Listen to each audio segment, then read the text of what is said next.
Greetings, everyone, and welcome to another discussion on going big with your fundraising and marketing. My name is Kevin Gentry, your host, and we're going to take up a terrific subject today. A lot of you have been asking us to address this, and that is, are fundraising events a ticket to going big with your fundraising and marketing?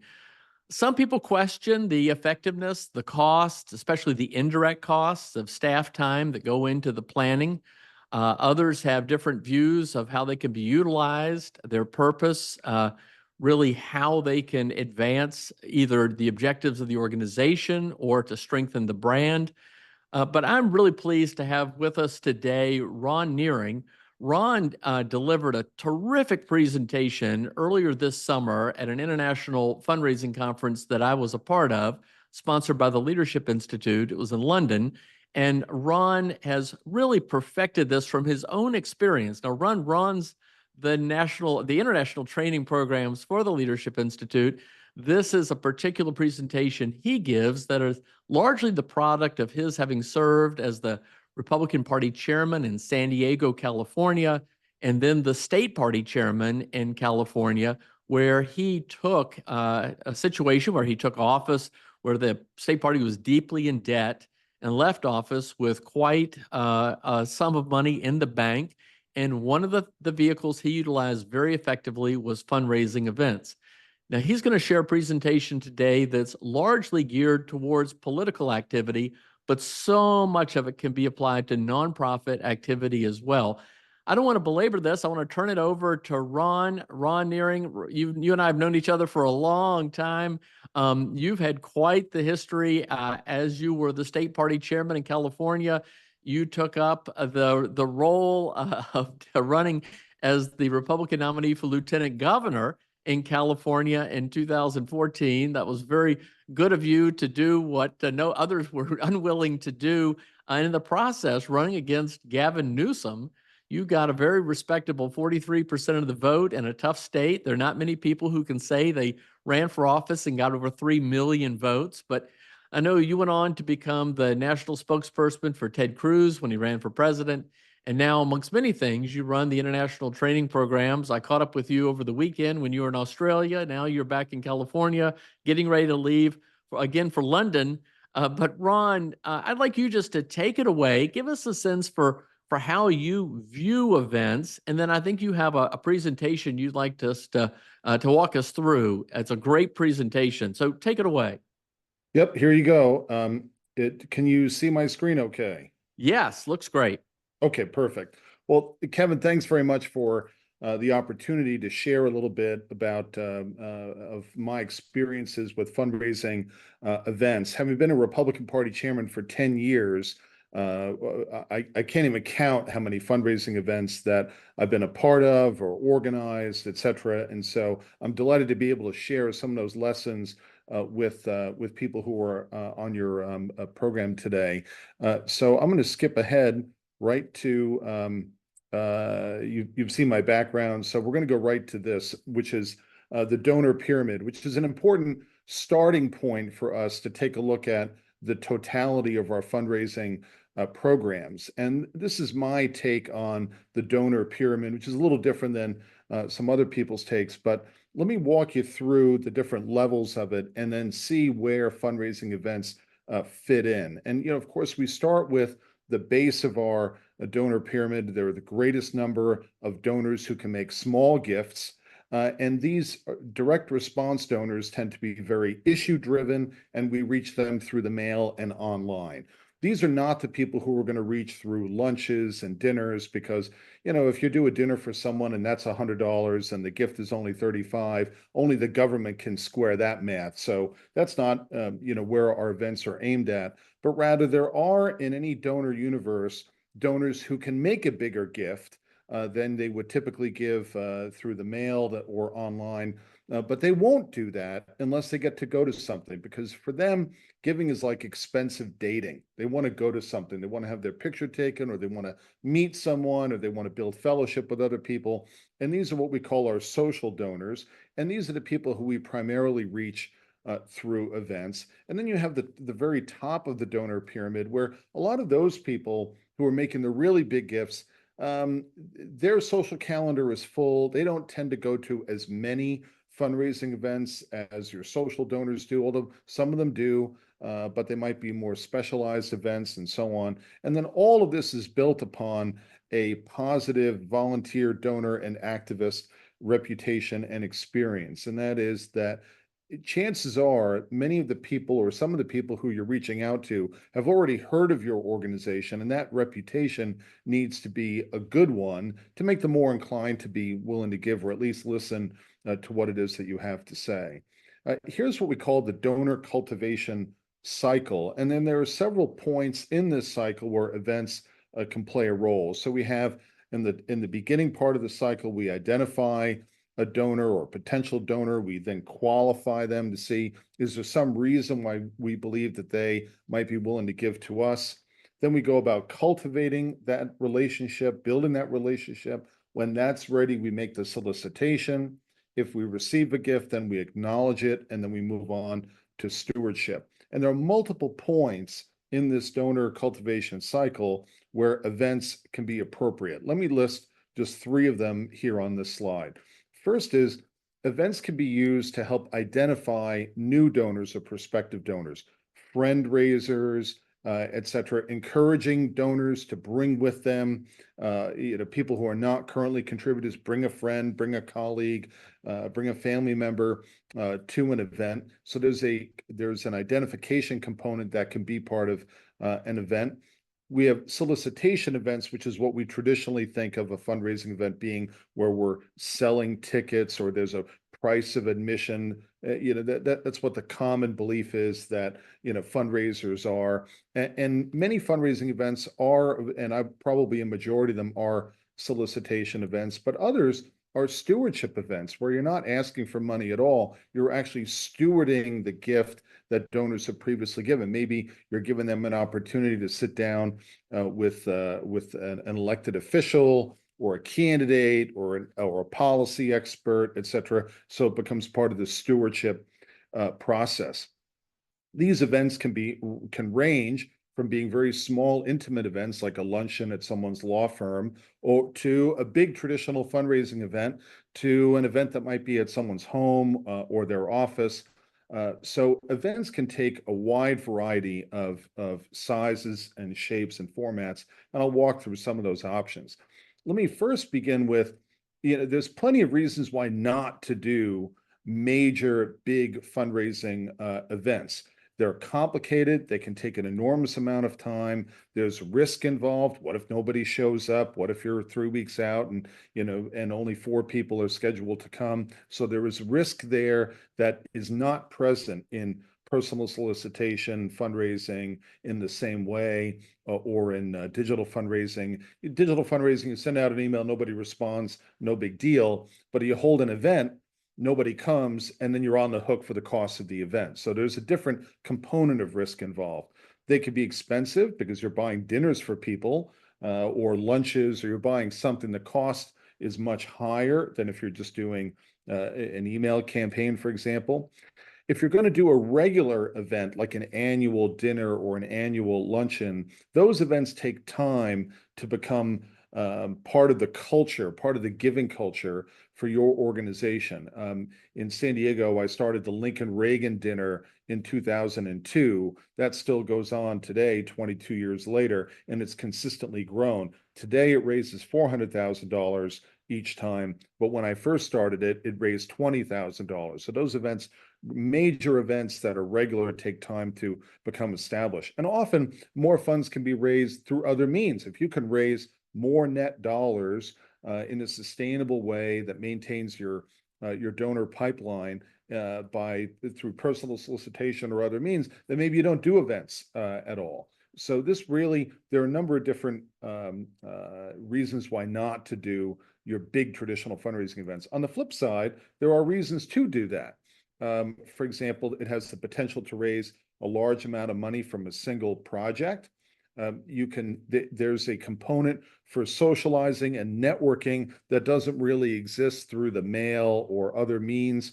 You don't have that social component that's present, and therefore this might be the best way to reach those social donors who are looking for an event, looking to have their picture taken with someone. There's a potential to generate momentum and buzz. And when you kind of bump the risks and the downside against the upside, you get this feasibility checklist.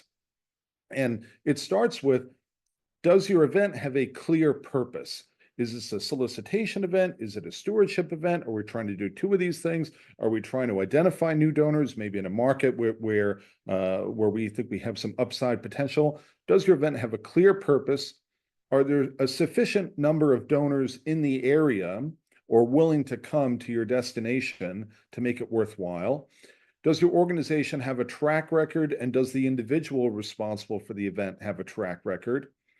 Is there an available draw? Do you need a draw? That, having a draw, a senator, a candidate, a policy expert, a celebrity, radio talk show host, there are complications involved with having a person like that there. But the reason why we do it is to provide a further incentive to build that attendance. They don't want to just hear from us over and over and over again. Very often donors who come to events are looking to meet and hear from somebody new.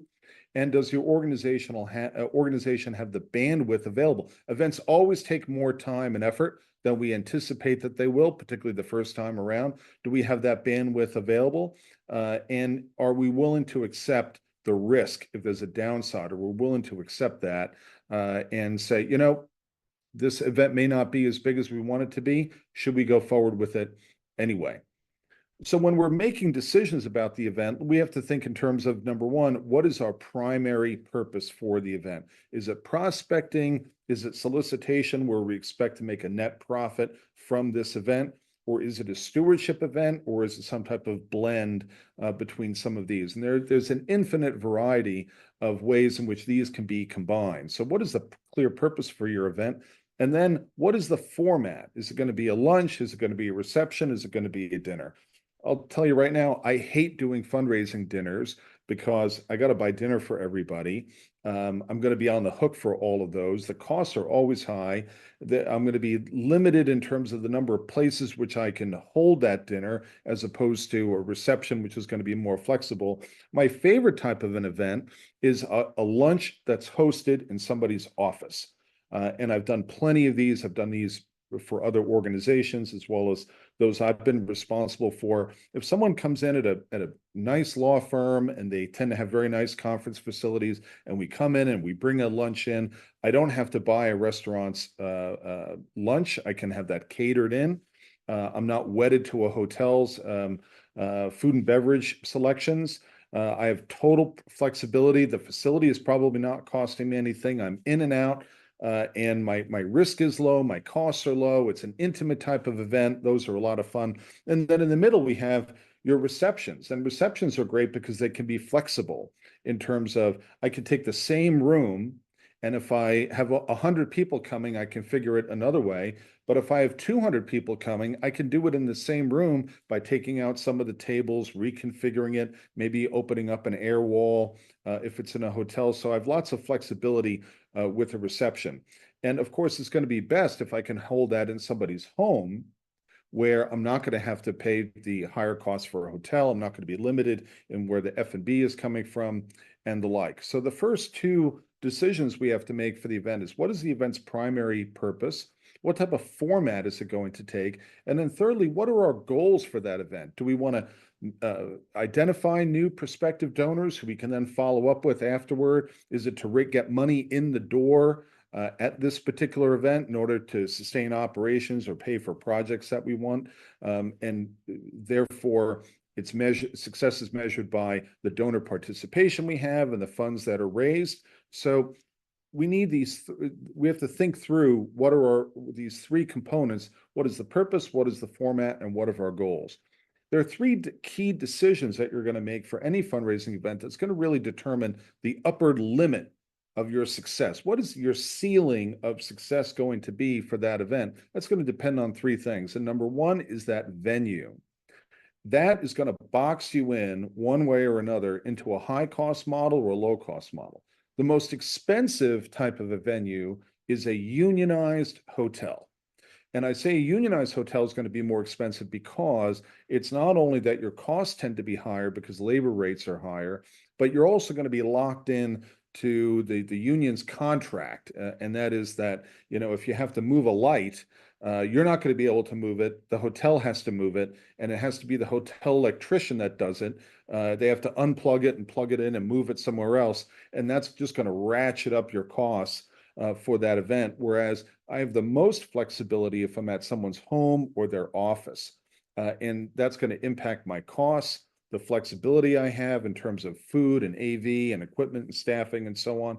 We also have to think through what's going to work for the configuration of our event. In San Diego, our Lincoln Reagan dinner now does take place in a unionized hotel. It's the Hilton on the waterfront in San Diego. And the only reason it's held there is because they're the only place with a ballroom large enough for a 1,400 person dinner in the city of San Diego. And so we have no choice but to hold it there. Also, when thinking about venues, is it accessible? You have to think about parking. It might be a great venue, but it's 2 hours from nowhere, and no one's going to come to it if it's not part of the culture. And then finally, do you have a venue that's hosted? If there are many people who specifically buy their homes with the idea of holding events there. I once worked with a great conservative donor here in San Diego, and he had a specific dining room that was specially designed for 14-person events. You can hold 14 people around his dining table, which is a square, and it's specifically, he designed it in order to hold major fundraising events, and he's raised hundreds of millions of dollars around that table for conservative causes. So number one is going to be your venue. That's key to have the right type of venue for your event. Number two is the timing. Time of day, time of week, time of year. What's going to work best for the donors and what's going to work best for you? And very often there's a matter of finding a balance there. That's going to be influenced by the availability of a draw, a featured speaker, availability of the venue, and then do you have competing events like holidays, the Super Bowl? Don't hold your event the week of April 15th. Don't hold it the week of Valentine's Day. Don't hold it the week of Labor Day, or don't hold it the week of college graduations or high school graduations. Things like that may make it more complicated. And then finally, what's our budgeting going to look like? And the most important question here is, what kind of event is this? Is it a prospecting event? Is it a solicitation event? Or is it a stewardship event? If it's a stewardship event, then you may not make any money at it because you're just stewarding existing donors, providing them with a benefit for gifts they've already provided you. If it's a solicitation event, then your budget math is going to look very different. So we then work out what the corners of our event looks like. What's the purpose? What's the format? What are our goals? And then where are we holding it? When are we holding it? And then what is our budget?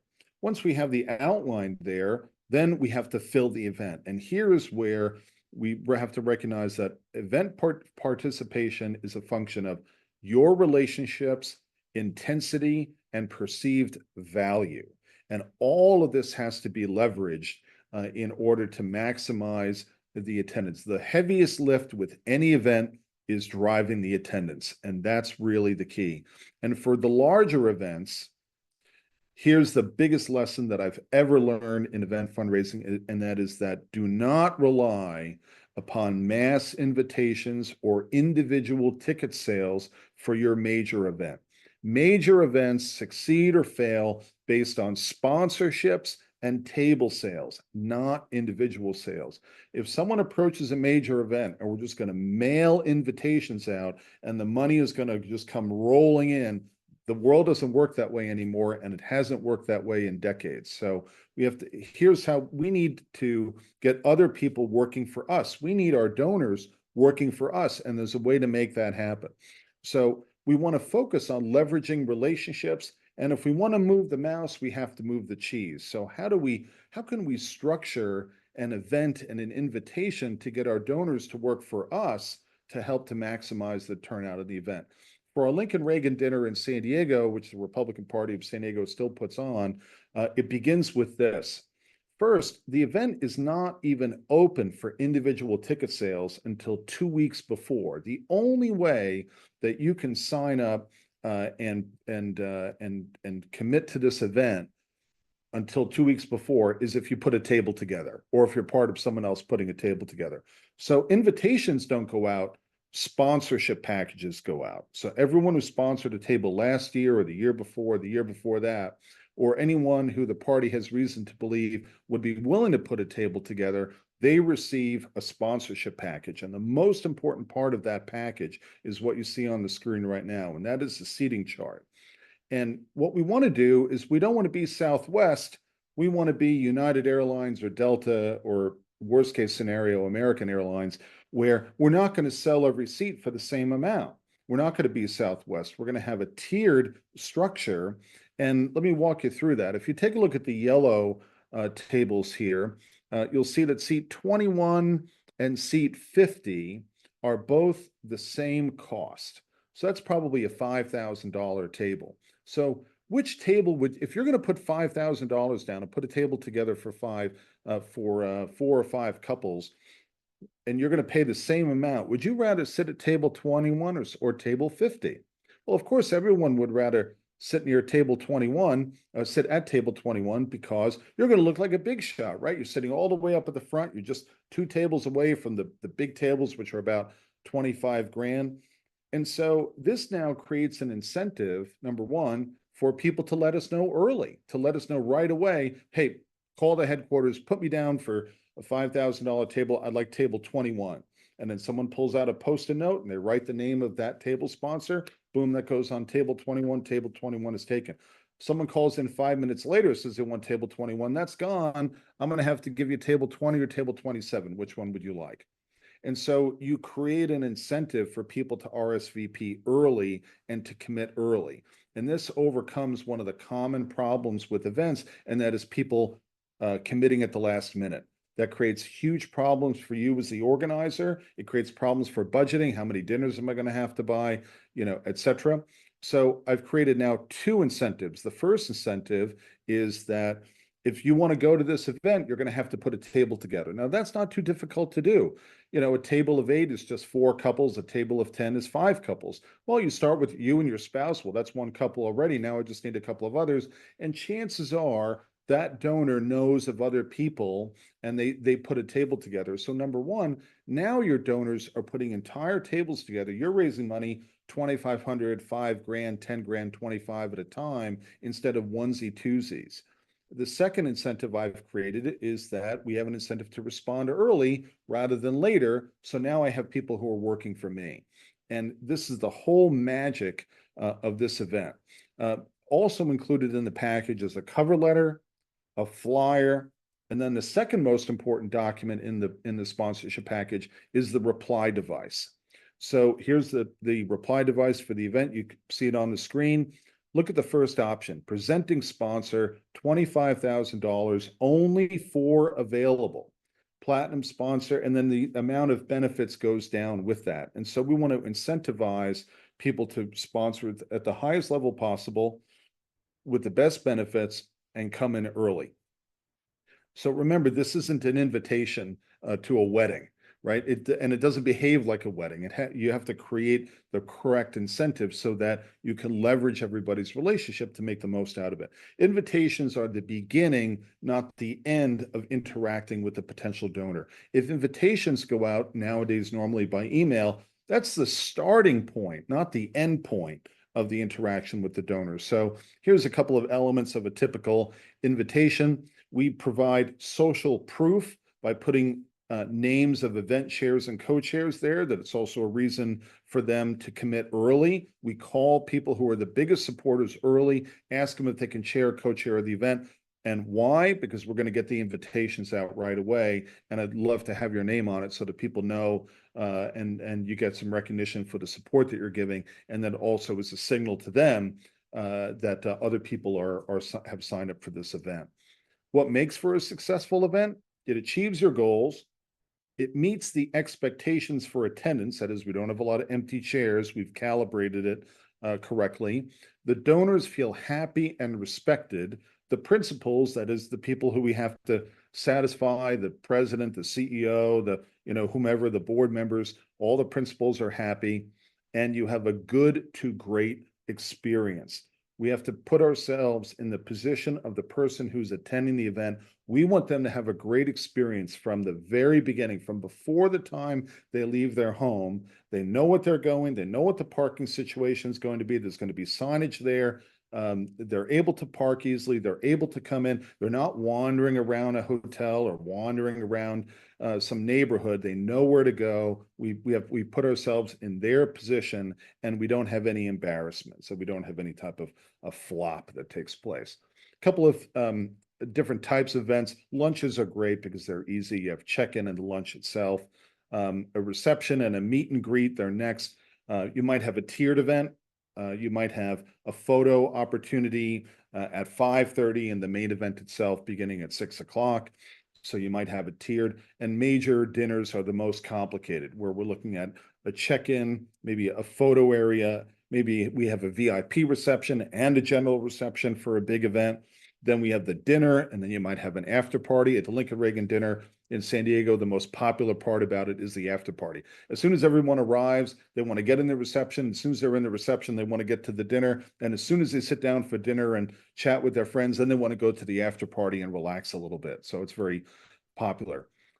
Let's talk a little bit about costs, because we want to keep costs down, but we don't want donors to feel disrespected. And my favorite example of this is, let's say we're doing an event at somebody's home. Take a look at these two plates. Now, you might think, well, the paper plates are cheaper. We want to go with the paper plates because we need to keep our costs down, and that's more money that we save for the cause, and so on and so forth. The paper plate is 3 cents a piece, and the clear plastic plate is 37 cents. So am I willing to spend 34 cents per donor to improve their experience, particularly when it's something you touch? Anyone in the automotive industry will tell you that any parts of the car that the driver is going to touch, door handle, steering wheel, shift lever, things like that, it's important to get that right. Which is why you'll notice in a lot of cars today, those are made of metal, or they're coated with chrome, or at least made to look that way. Any of the switch gear that you're touching. So am I willing to spend, for 50 people, am I willing to spend about $16 more? Yes, I am, because everything looks better on the plate on the left, and the one on the right, it's gonna get wet, it's gonna start bending, it creates complications. Spend the extra 34 cents a piece. And this doesn't mean that everything has to be, champagne and Dom Perignon and so on, but make sure that donors feel respected, that they were well treated, and that they have a good experience from your event. So let's make sure that we drive costs down while making sure that donors feel respected. Remember that your first impressions are going to be made actually before check-in, that you email your donors in advance who are coming, that they know exactly what the parking situation is. Is it going to be validated? Is it going to be valet? How do we make sure that they have a great experience from the time that they leave the house? Is the address accurate, et cetera, that we email that information in advance. Let's have name tags all prepared in advance. And there's an important rule here. If you're going to have them all handwritten, fine. If they're going to all be typed out, that's fine. But if they're going to be typed out, then you need to have the ability to generate new name tags on site, so that one person whose name was misspelled, or they brought a spouse and you weren't expecting them, they don't, have the handwritten one, and then all of a sudden they feel like they're a second-class citizen at your event. So at the Lincoln Reagan dinner, we have the ability to print new name tags on the computer right there on site, so everyone looks sharp, feels respected. All name tags should be identical. For tiered events, then maybe you have a little distinction on the name tag. Maybe it's a star, maybe it's a different color. Let's have a distinct name tag for the tiered event, so that those people who've paid the extra, who've made the larger gift, can get into their part of the event. Check-in should be run by cheerfully persistent, well-trained volunteers. Make sure the volunteers know exactly how to handle a problem, and that they are empowered to solve problems on the spot, and you have sufficient bandwidth. Have more people there, because what we don't want is for donors who are making a generous gift to our organization, they show up, all of a sudden there's a long line, and what do they feel? They're grumpy, They're starting the event in a bad spot because they needlessly, were waiting while some disorganized person behind the counter, behind the desk, didn't know what they were doing. It starts on a negative note. So put lots of attention into the check-in process. Having a photo area is great for mid to larger events. Everybody wants to feel a little bit of Hollywood. All of a sudden, the cameras come out, people have their pictures taken, they go up on social media, generates more buzz for you. You might want to just take a picture of this screen. This is how to run a VIP photo line in a way that doesn't drive everybody bananas. And you can run a great photo line with 5 people. And that is, you need 2 greeters, 2 checkers, and a photographer. People line up on the one side. The greeter is the most important person because once the picture is taken, then a greeter is pulling that person out right this way, and the other greeter is having the next person come in there. And if not for the greeters, everyone's going to chit chat with the person they're having the photos taken with, and it's going to take forever. You can move people through very, very quickly. You can do 12, 14 couples per minute if you have this structured correctly. What the table is for is when just before someone is going to have their picture taken, they're putting their purse, their bag, whatever, they're putting it on that first table. Then as the picture is being taken, a checker is going to run that behind the photographer to the second table. They come and they pick that up, and then they're on their way. This is a huge time saver, and it will make you look super organized and really on top of things. When we're doing receptions, we want to have some high top tables, but we also want to have seats and shorter tables for the elderly or people who just don't want to stand continually, for 2 hours. Make sure the size matches the expected attendance. You could be flexible with it. If you have a really big hotel room that you can't make any smaller, hotel ballroom, then maybe you'd use some pipe and drape to make the room smaller. Don't have 50 people in a room that can hold 500 people standing because it's going to feel like they're standing in the middle of the Grand Canyon all by themselves. If there's going to be a program, have the room oriented toward the podium, and do not allow the event to take place with the tables closest to the podium to be empty, because it will be bad for the speaker and it will ruin all the photos that come in from the side. It will look like someone's speaking to a half-empty room. And make sure you have sufficient but not excessive food and beverage. Here's a picture of what a successful pre-dinner reception looks like. Really full, lots of people, we're ready to go. Lunches and dinners, my iron rule is no one sits for lunch more than 1 hour, nobody sits for dinner more than 2 hours. Be sure you have proper lighting. Your speaker should be illuminated. Don't ever have a speaker at an event speaking in the dark. There should be a light directed to them so that everyone can see them. And some rooms are just not well equipped for that. So you have to bring in your own lighting or bring in the hotel's lighting to make sure that's right. Make sure the tables are full. If it's open seating, then you can help to fill in the tables at the front by putting reserved signs on the back tables. Put the reserved signs on the back tables, force people to sit up toward the front, and then if necessary, you can take the reserved signs off the back tables once all the other tables are filled up. Do not have an event where tables at the front or seats at the front are empty. It will screw up the pictures, and the speaker is going to feel really awkward that nobody wants to be close to them. It just creates all types of problems. Make sure that those seats up front are full. If you're doing a major program, here's what that might look like. We have the welcome by the MC. We do an invocation, then a flag salute, not the other way around. It's God then country. I once made that mistake, and I never heard the end of it.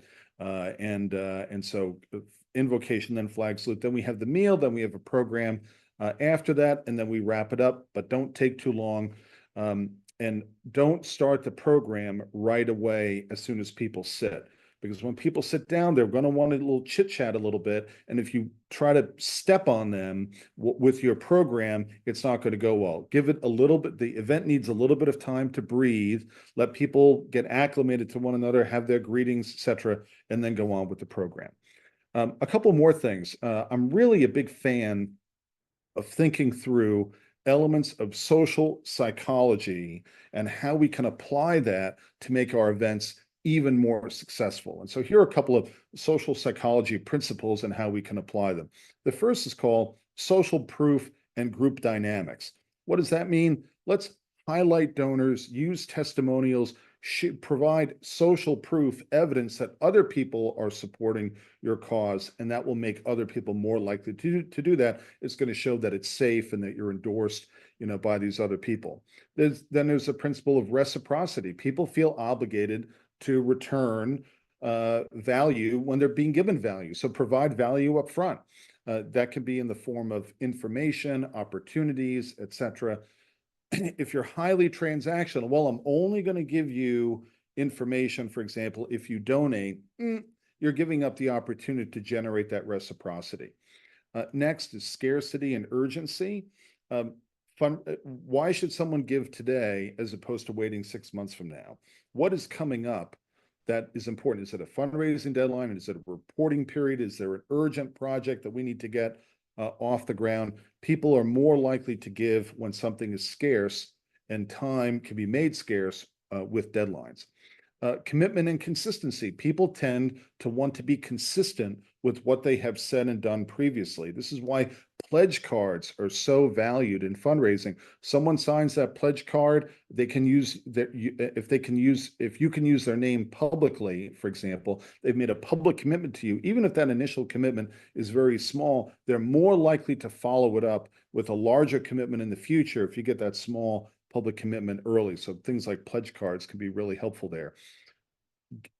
You have to engage with people on an emotional level. We do this through storytelling that puts people at the center of our message. So humanize the cause with stories. Is there an opportunity to bring in somebody who is personally affected by the mission of your organization, who you can bring in to share their story? Or can you do that with a video, or have someone come in person, or you or someone else within your organization relay that story? So engage with people on an emotional level, because emotion drives behavior. There's an entire field of social psychology called the elaboration likelihood model. I urge you to take a look at that, because it shows that people who are highly engaged process persuasive messages differently than people who are only marginally engaged. Think about this. You may have a couple who comes to your event. One person in the couple is really all about the mission. The other person in the couple is going because they're going with the spouse. So the person who's really engaged with the mission, they're going to be most receptive to the highly logical, mission-oriented arguments. But the spouse, when they're chatting in the car leaving your event, the spouse is going to comment on what was the food like, what was the atmosphere like, all of that. We call that the peripheral route. So your event should appeal using both the central route, which is the hard case for why it's important to support the mission, but also the peripheral route by providing a great experience, so that the husband and the wife both walk away from that event, but they walk away with a positive experience, but for different reasons, because you provided a compelling logical case for the person who's really engaged, but you provided a great experience for the spouse or the other person who's less engaged. Authority and credibility. Feature respected, well-known speakers or testimonials, etc., as part of your program to convey that authority and credibility, where you're leveraging the authority and credibility of others to make your event even more successful. And then finally, have a shared purpose. Build a sense of community. How do we do that? Things like name tags, introducing people to one another, having table captains who make sure that everyone at the table meets everyone else at the table and has a little conversation maybe that started about why they're supporting the cause, what's led them there. There are reasons why events fail, and we should pay close attention to that. Very often it's because costs were too high. We didn't anticipate all of the other costs that would come in here. We overestimated donor interest. We failed to secure sponsorships. We tried to do it onesie twosies. That didn't work. The timing was poor. The donors didn't believe the event would meet their needs. It was logistical failures or a boring program. A couple of final thoughts, and then I'm going to turn it back over to Kevin. This is going to be my last slide. Don't pay for what can be sponsored.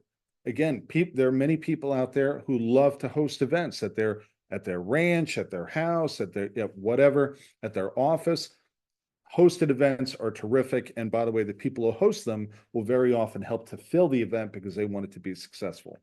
A little bit of recognition goes a long way. Doesn't cost anything to do donor recognition. Someone who's gone above and beyond, people who put a table together, etc., give lots of recognition. And the recognition also serves to reinforce the social proof that everyone else is getting out of the event itself.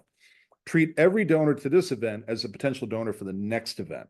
Thank them and make sure that they feel valued. When they left, that they felt that they were respected because the event was well organized, their time was respected, and they got what they were looking for out of the event.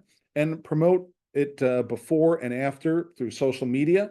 Help to create a buzz so that people come out next time. So here's my final slide.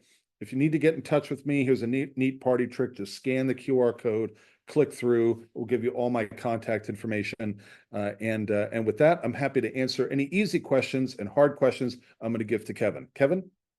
Thank you, Ron. And I think everybody can appreciate why I was so excited to have Ron do this presentation. It's the best I've ever seen on events. You answer so many important questions.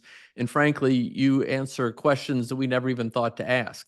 So this is superb. And for those who've been asking in the chat, yes, we will make the recording available in this Saturday's fundraising tip. So you can go back to it and get your notes off of the slides, as well as perhaps share it with your colleagues. It's just terrific, Ron. Thank you very much. A couple questions that have popped up in the chat, and if others have them, go ahead and put it in the Q&A or the chat. I'll monitor that. We'll go as long as we need to address these. I'm going to start with the first one, Ron. You addressed why events fail, but in your judgment, what is the number one mistake that organizations make in tackling or trying to do fundraising events? That's a great question. I'm not sure I have just one, but I think the most common problems that I have seen, number one, is trying to do a major event onesie twosie, and it just doesn't work that way. You only do that by sponsorships and table sales. A related point is overestimating donor interest. You might have people who are involved with the mission who overestimate how interested other people are involved in the mission, and they don't create an event which appeals to a wider segment of people. Remember, if you're going to do a fundraising dinner, for example, then you have to make sure it's interesting both for the donor and their spouse, because a lot of people are going to want to bring their spouse to an event. But if the spouse believes they're going to be bored, etc., they're not going to go because they're just going to pass the opportunity altogether. And the final point is that when people are doing events for the first time, there is that tendency to look on the bright side of generating the attendance and to also look on the bright side of what the cost will be like. And events tend to be more expensive than we anticipate, and the donor interest tends to be less than we anticipate. And so we have to kind of head that off and not just trust that people will magically show up toward the end. Thank you very much. Well, I thought you made a number of very important points. One is that you cannot count on just ticket sales. In fact, ticket sales should be nothing but just pure net profit. And you have to do the heavy lifting through the sponsorships, the co-hosts, all that sort of stuff. I want you to address a little bit more on that. What is the role of an event chairman, a co-chairman? Besides just selling a table, what do you see as some other vital roles that they can take up?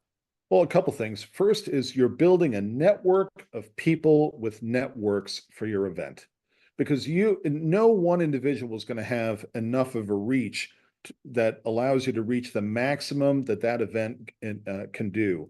And so I want to tap into people who have friends in different sectors. For example, here in San Diego, I want my person from the development community. I want my person from the real estate community, from the small business community, from the Chaldean community. We have a large Chaldean population here. I'm going to want people from different sectors, the contractors, the associated builders and contractors, the associated general contractors, the building industry association, the association of realtors, all of those groups. I'm going to want to pull people in and try to have them on my event committee, finance committee, have them be a chair or co-chair of the event so that their name is on it and they tap into their network in order to bring people in. That's especially important when you're doing political fundraising, because of contribution limits, it's also a valuable source of identifying new potential donors in the future because you're leveraging their relationships. At the event itself, I want each person, because most of these sponsors are going to be all at different tables, I want them to help drive the discussion at the table. I want to give them a playbook or a briefing in advance in terms of, here's some of the things which we would really love for the people who you're bringing or are going to be at your table to know about the mission, the value of the organization, et cetera, to set that up for the future. And then finally is the feedback after the event. I want my table sponsors and event chairs and co-chairs to relay back to me right away who is someone who was at your table or who you ran into who we should follow up with, who's a potential donor, or someone may be interested in upping their gift, et cetera. So I want to gather that intelligence back, because at a major event, there's going to be lots of conversations that take place, and I want to use that information in order to maximize, my revenue going forward from people who are new or interested in doing more. Do you use auctions at events? Silent I auctions or even public auctions of particular gift packages, things that people contributed as part of the effort? Yeah, so my personal view on this is no. In that, and by the way, in places like the UK and in Australia, they always do auctions. And by the way, their fundraising events go much longer. Culturally, you have fundraising dinners that go 4 or 5 hours. Rarely does that happen here. Rarely is anyone going to be sitting in that room for that amount of time. Auctions are tricky because, number one, if you want to do an auction, that's fine, but you need to auction off things which people have a hard time perceiving what it really cost. It's why never auction off a plane ticket to a round trip airfare to anywhere in the country. Well, everyone's going to immediately do the math as to what that ticket would be worth, and then they're going to discount it for the uncertainty which comes with it. And so you're not going to make any money on that. And there's a whole lot of examples like that. If there's a perceived cash value on that, it's going to be very difficult to auction off. And then you might have items that you might auction off where there just isn't any interest. And then when you have that, you've had this great event, and then we move on to an auction, and then we have one item that's a dud, and the whole audience is quiet, et cetera. It really, I think, if it's not done perfectly well, which means there's risk associated, you run the risk of ending your event on a low note rather than a high note. Now, some events, they do it all the time. It's expected. You have the same people coming every year, and it can be a great success. But in my experience, particularly here in San Diego, we don't do that. Instead, we do the after party, which people love, and there's cigars, and it's all outdoors, and so on. That's a lot of fun, and that justifies a higher cost to come to the event because it's a comprehensive event. It's a reception, it's a dinner followed by an after party. People know they're going to have a great time, and we do better with that than any auction. All right, Ron, this was superb. Thank you very much. Ladies and gentlemen, we'll make this available subsequently so that you can really dive in and apply it to your best efforts. This is a great example, Ron, of how we can go big with our fundraising and marketing. You told us a lot of things to avoid and a lot of things to do from your experience. Thanks for sharing that with us. And Ron, you shared your bio, but tell us a little bit more just about the International School of Fundraising. I'd like you to make a plug for that. I know you haven't set the date and place for next year, but it's a superb program. Tell folks a little bit about that before we close out. Yeah, the Leadership Institute puts on the International School of Fundraising every year. It's typically held in the summer, and it's a 4-day long program, and it is the mother of all fundraising schools. We have world-class faculty, people like Kevin Gentry and others who, combined, have raised untold billions of dollars for a variety of causes. And it combines 4 days of comprehensive fundraising training taught by world-class faculty, great opportunity to network with people from around the world who are involved in fundraising, sharing ideas, best practices, and there are consultative sessions which we've now added for the last 2 years, where you can schedule time one-on-one with a faculty member to go over your particular challenges or issues that you might have, or plans for the future to raise money. So you can go to leadershipinstitute.org or email me for information on when it's announced and scheduled, and we'll send you an invitation as soon as it's public for 2025. Thanks, Ron. And I'll be sure to put plugs into the fundraising tips and through the website for it as well. I'm a big fan. I think it's one of the best training sources out there in the world today. Ron Nehring, thanks for joining us. Ladies and gentlemen, thank you for joining us.